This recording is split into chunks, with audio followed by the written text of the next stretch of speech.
Hi అండి, అందరికీ నమస్తే. వెల్కమ్ టు చెన్నై అత్త కుకింగ్. చెన్నై అత్త కుకింగ్లో ఇవాళ పన్నీర్ 65 ఎలా చేయాలో చూపిస్తున్నానండి. టేస్టీగా, స్పైసీగా, చాలా రుచిగా ఉంటుందండి. సాయంత్రం పూట పిల్లలు ఇంటికి వచ్చాక స్నాక్స్గా చేసి పెడితే చాలా ఇష్టంగా తింటారండి. ఇప్పుడు రెసిపీలోకి వెళ్ళిపోదాం. ముందుగా నేను 200 గ్రాముల పన్నీర్ తీసుకున్నాను. అవి చిన్న చిన్న క్యూబ్స్గా కట్ చేసి పెట్టుకోవాలి. ఇలా నేను చూపిస్తున్న విధంగా ముక్కలు కట్ చేసి పెట్టుకుంటే సరిపోతుంది.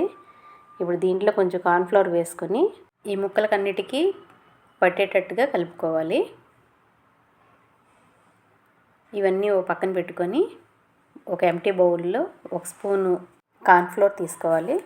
1 స్పూన్ రెడ్ చిల్లీ పౌడర్, మీ టేస్ట్కి తగినంత ఉప్పు,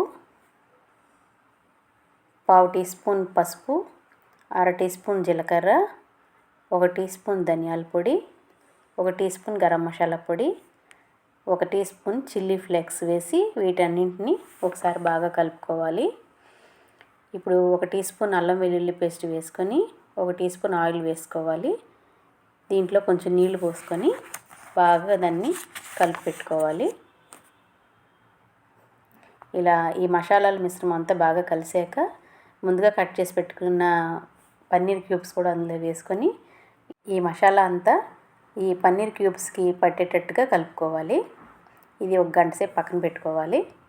గంట తర్వాత వీటన్నింటినీ డీప్ ఫ్రై చేసుకుందాం.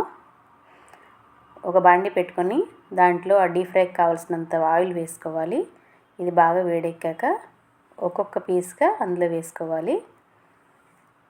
వెంటనే కదపకూడదండి. కొంచెంసేపు అలా ఉంచేసి వేయించుకుంటే ముక్కలు బాగా క్రిస్పీగా వేగే వరకు ఉంచుకోవాలి.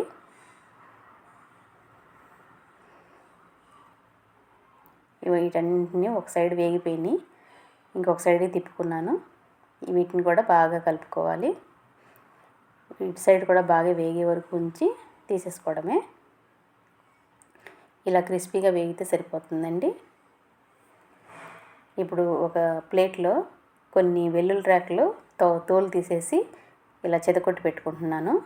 ఇప్పుడు ఒక ఎంటీ బౌల్ తీసుకొని కొంచెం కారం, ఉప్పు, పసుపు, కొంచెం జీలకర్ర పొడి, కొంచెం ధనియాల పొడి, కొంచెం గరం మసాలా పొడి, కొంచెం మిరియాల పొడి ఇవన్నీ వేసి కొంచెం వాటర్ వేసి కలిపి పెట్టుకోవాలి. ఇప్పుడు ఒక బాండీ పెట్టుకొని ఆయిల్ వేసుకోవాలి. ఈ ఆయిల్ బాగా కాగాక చిన్న ఆనియన్ ముక్కలుగా కట్ చేసి పెట్టుకొని ఇందులో వేసుకోవాలి. ఇది కొంచెం వేగాలి.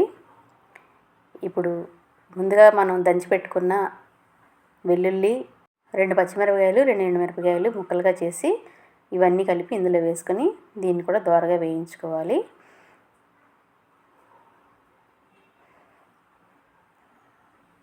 ఇవంతా వేగిపోయాక మనం ముందుగా కలిపి పెట్టుకున్న మసాలాల మిశ్రమాన్ని ఇందులో వేసుకోవాలి.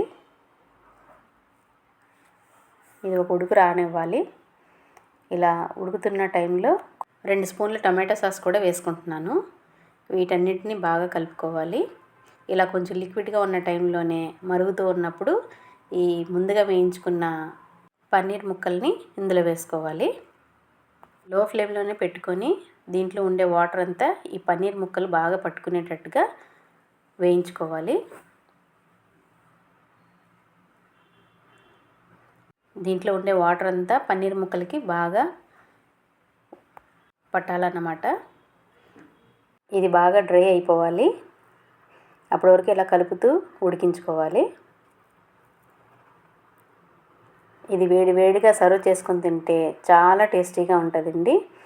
చిన్నపిల్లలు ఎంతో ఇష్టంగా తింటారు. ఈ ముక్కలు కూడా చాలా సాఫ్ట్గా ఉంటాయి. చాలా ఇష్టంగా తింటారండి అందరూ. తప్పకుండా ఒకసారి ట్రై చేయండి. ఆల్రెడీ వేయించుకున్న కరివేపాకు ఇందులో కొంచెం వేసుకుంటున్నానండి. ముందుగానే నేను 2 రెమ్మలు కరివేపాకు వేయించి పెట్టుకున్నాను. అది ఇందులో వేసుకొని బాగా కలిపి పెట్టుకోవాలి. అంతేనండి, పన్నీర్ 65 రెడీ అయిపోయింది. తప్పకుండా ఒకసారి ట్రై చేసి ఎలా ఉందో కామెంట్ బాక్స్లో తెలియజేయండి. ఈ వీడియో కనుక మీకు నచ్చినట్లయితే లైక్ చేయండి, షేర్ చేయండి, సబ్స్క్రైబ్ చేయండి.